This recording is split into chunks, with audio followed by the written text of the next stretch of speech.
अवधूत चिंतन श्री गुरुदेव दत्त. गेल्या व्हिडिओमध्ये आपण 5 नंबर असणं नसणं जास्त असणं याच्यावर विचार केला. आज आपण नंबर 6 बघणार आहोत. जरा मध्यंतरी माझी तब्येत बरी नसल्यामुळे व्हिडिओ यायला उशीर झाला आहे, त्याच्याबद्दल मी सगळ्यांची क्षमा मागतो. वैदिक ज्योतिषाप्रमाणे 6 नंबरवर शुक्राची सत्ता आहे. जगभरच्या 6 नंबर जे आहेत त्याच्या जेवढ्या काही मोडॅलिटीज न्यूमरोलॉजीच्या आहेत, नुसत्या 6 नंबरच्या नाहीत, न्यूमरोलॉजीच्या, त्याच्याप्रमाणे 6 नंबर हा लव, हार्मनी, कंपॅशन म्हणजे तेच प्रेम, आपुलकी, जिव्हाळा ह्याचंच प्रतिनिधित्व करतो. 6 नंबर म्हणजे परत जन्मतारखेतली 6, 15, 24 या तारखांची टोटलसुद्धा 6च येते. 6 नंबरवर माझे एक अभ्यासक मित्र होतं, त्यांनी सांगितलं होतं की 6 नंबर असणं, एकदा तरी असणं म्हणजे माणूस रिच्युअल्समध्ये फार असतो. म्हणजे जेव्हा आध्यात्मिक असतो तेव्हा भजन, पूजन, संध्या करणं वगैरे हे करणारी माणसं असतात, त्यांच्याकडे 6 नंबरचा भरणा असतो. मला असं फारसं काही अनुभवाला आलं नाही, पण तरीसुद्धा त्यांनी सांगितलेला एक भाग मी सांगतो. काय असतात पॉझिटिव्ह ट्रेट्स, म्हणजे 6 नंबर असेल तर काय असतं आपण बघूया. जसं आपण मगाशी म्हटलं, ते त्यांना जिव्हाळा असतो, आपुलकी असतं, काळजी घेणारे असतात, फॅमिलीला प्राधान्य देणारे, मुलांना प्राधान्य देणारे असतात, आणि शुक्राचं असल्यामुळे दिसायला चांगले असतात. मॅग्नेटिक पर्सनॅलिटी असते, त्यांना चार्म असतो. शुक्र हा कलेचा भोक्ता असल्यामुळे अनंत कलांमध्ये त्यांना गती असते.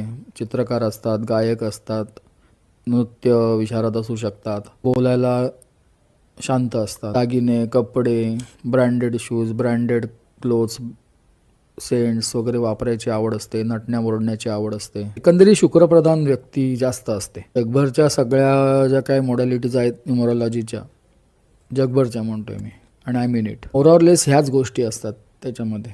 तर शुक्राच्या 2 राशी आहेत, एक वृषभ रास आणि एक तुळ रास वैदिकमध्ये. परंतु ह्या 2 राशीच्या लोकांचीच 6 नंबर येतो असं नाही आहे ना. जगभरच्या कुठल्याही राशीच्या माणसाचा जन्मतारखेची टोटल 6 असू शकते. कोणाची जन्मतारीख 15 किंवा 24 असू शकते, किंवा 6 असू शकते, किंवा त्यांच्या पूर्ण जन्मतारखेची जी बेरीज आहे, म्हणजे दिवस, महिना आणि वर्ष, त्याची टोटल 6 असू शकते. असं म्हटलं जातं की प्रेमळ, आपुलकी ह्यांच्यामध्ये जास्त असते, पण प्रत्येक खेपेला ते इतकंसं सत्य असू शकत नाही. कारण काय, प्रेम, आपुलकी, जिव्हाळा हे आपल्या कुटुंबाबद्दल, नातेवाईकांबद्दल, आवडत्या लोकांबद्दल असणं आणि एकंदरीत सर्व जगाबद्दल असणं, ह्याच्यात जमीन आसमानाचा फरक असतो. मी जो एक पॉईंट अनुभवला आहे तो म्हणजे ज्यांच्याकडे 6 नंबर नाही अशा व्यक्ती जनरस नसतात. जनरस म्हणजे बाबा दुसऱ्यासाठी काही करायची वेळ आली, हां, ते चांगले शब्द बोलतील, आपुलकी दाखवतील, जिव्हाळा दाखवतील वगैरे, ते जे काय आहे, जे त्यांच्याकडे 6 नसला तरीसुद्धा ते जिव्हाळा दाखवू शकतात, बरं का. परंतु खिशातनं दमडी काढणार नाहीत. नॉर्मली जेव्हा आम्ही लोकांना मार्गदर्शन करत असतो तेव्हा 6 नंबरवर जास्त लक्ष जात नाही. कारण प्रश्न विचारायला आलेली व्यक्ती जी आहे तिला स्वतःच्या नोकरी, धंदा, लग्न हे ते ह्या गोष्टीमध्ये इंटरेस्ट होते, 6 नंबर कुठे रिफ्लेक्टच होत नाही. परंतु 6 नंबर हा शुक्राचा असल्याकारणाने त्याच्या ज्या राशी आहेत, वृषभ आणि तुळ, ही माणसं सहज आयडेंटिफाय होतात. तो एक वेगळा भाग आहे, मला माहिती आहे.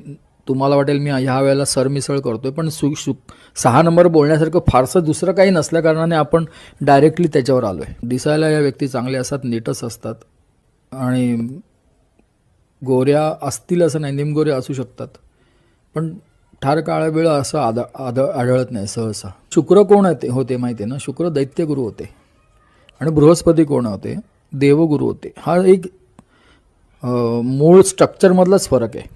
विषय कसा होतोय की यांच्या आयुष्याचा आधार म्हणून आपण बघितलं की यांना जिव्हाळा फार असतो वगैरे, पण त्याच्याशिवाय फार वेगळं असं त्यांचं 6 नंबरचं काही नाही आहे. कुंडलीतलं 6वं घर जे आहे ते ऋण, रिपू म्हणजे शत्रू, ऋण म्हणजे कर्ज, याच्याशी संबंधित आहे. 6 नंबरबद्दलचं बोलणं आपलं लवकर आटपणार आहे आज, कारण काय 6 नंबर फारसं काही वेगळं करत नाही. 6 नंबर जास्त वेळा असेल तर काय होतं, तर 6 नंबर जास्त असेल तर ज्या न्यूमरोलॉजीच्या मॉडॅलिटीज ते सांगतात की त्यांचा जो पर्सनॅलिटी आहे, किंवा त्यांचे जे काही जिव्हाळा, आपुलकी वगैरे आहे, ते खूप जास्त असतं. नाही तसं त्यासाठी हा व्हिडिओ मी बनवत नाही आहे, ते असू दे. जास्त 6 असणं, डबल 6 असणं म्हणजे ही माणसं आहेत ना, लोकांवर पटकन विश्वास टाकतात आणि फसवली जातात बऱ्याचदा. एक 6 असणं म्हणजे जनरस, म्हणजे पैसे खर्च करतो माणूस. 2-6 असणं म्हणजे अतिलोभाला बळी पडतो. 4 लोक सहज यांच्या डोक्यावरनं हात फिरवताना जेवढ्या काही केसेस माझ्याकडे आल्या, त्यांना मी जेव्हा विचारलं की तुम्ही असा असा पैसा घालवला आहे का, तर त्यांनी सांगितलं हो बाबा, मला 5 लाखाला गंडवलं आहे, मला 20 लाखाला गंडवलं आहे. गंडवलं म्हणजे काय, ह्या लोकांनी कोणाचं तरी ऐकून कुठेतरी इन्व्हेस्टमेंट्स केल्या फारशी माहिती न काढता, आणि त्यांचे ते सगळे पैसे गेले. 2दा 6 आला, 3दा 6 आला की मी त्या व्यक्तीनं विचारतो काय ना, असं झालं, आम्हाला फसवलं गेलं, आमचे एवढे पैसे गेले, आमचे तेवढे पैसे गेले. येतातच. मग काय करायचं अशा माणसांनी? डोकं वापरायचं, सिंपल. बरेचसे असे लोकांचे नातेवाईक किंवा मित्रमंडळी मला भेटतात, हो म्हणे तुम्ही म्हणता तसं ह्या माणसाने भरपूर पैसा घालवले, आम्ही याला किती काने कपाळी ओरडले, ह्याने ऐकलंच नाही. आता तो जर ऐकणारच नसेल तुमचं कोणाचं, तर मग तो फसवला जाणारच नाही का? मग त्यांनी नशिबाला दोष द्यायचा का हो? नाही, नशिबाला दोष देऊन काहीच नाही साधत आहे त्याच्यामध्ये. त्याला जर तुमचं ऐकायचंच नाही तर त्याच्यामध्ये 101% विजडम नसते. आपण विजडमच्या नंबरवर अजून आलो नाही आहे. दूरदर्शीपणा नसतो, स्वतःकडे तर नसतो, आणि दुसऱ्याचं ऐकायची बुद्धीही होत नाही. नाही नाही, आम्ही नाही करणार, आम्ही करणार नाही, आम्ही आम्हाला हवं तेच करणार. आता 15 नंबरमध्ये 1 नंबर पण आहे आणि 5 नंबर पण आहे, आणि त्याची बेरीज 6 होते. त्यामुळे हा समज एक 6 धरला आणि पूर्ण जन्मतारखेत आणखीन मिळून एखादा किंवा आणखीन दुसरा 6 आला, तर ह्यांना 5 नंबर आहे म्हणजे बुध म्हणजे बुद्धी आहे, बॅलन्स आहे, पण तरी हे गणतातच. त्याला अतिलोभ कारणीभूत होतो.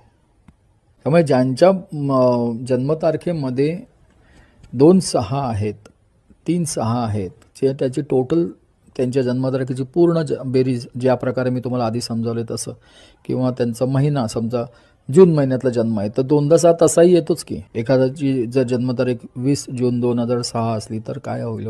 उभं राहायच्या आधीच पडतात ही माणसं, सहज गंडवले जातात. फक्त पैशामध्ये गंडवले जातात का? तर जास्त करून पैशामध्येच गंडवले जातात, कारण जनरसिटीचा संबंधच मुळी पैशाशी येतो. जनरस म्हणजे काय? दानशूर. दानशूरपणाचा कळस झाला तरीसुद्धा माणूस रिकामा होऊ शकतो ना. तर असा हा 6 नंबर आपण बघितला. 6 नंबर असला तर तो माणूस जनरस असतो, तो देवाचं करणारा असतो, भजन पूजन करणारा असतो, तो कंपॅशनेट असतो, तो जिव्हाळा असतो, त्याला नटणं बोलण्याची आवड असते, तो ब्रँडेड कपडे घालतो किंवा काय, हे सगळ्याच जनरल गोष्टी आहे. आणि एक जनरल आहे, तो 1-6 वाढला किंवा 2-6 वाढले तर विनाशाकडे जातो.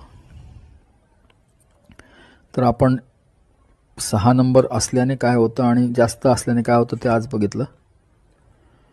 पुढच्या भागात आपण 6 नंबर नसल्याने काय होतं आणि कुंडलीतलं 6वं घर काय करतं त्याच्यावर विचार करू. आज इथेच थांबतो. भक्तवत्सल भक्ताभिमानी राजाधिराज योगीराज परब्रह्म सद्गुरू श्री स्वामी समर्थ महाराज की जय. अवधूत चिंतन श्री गुरुदेव दत्त.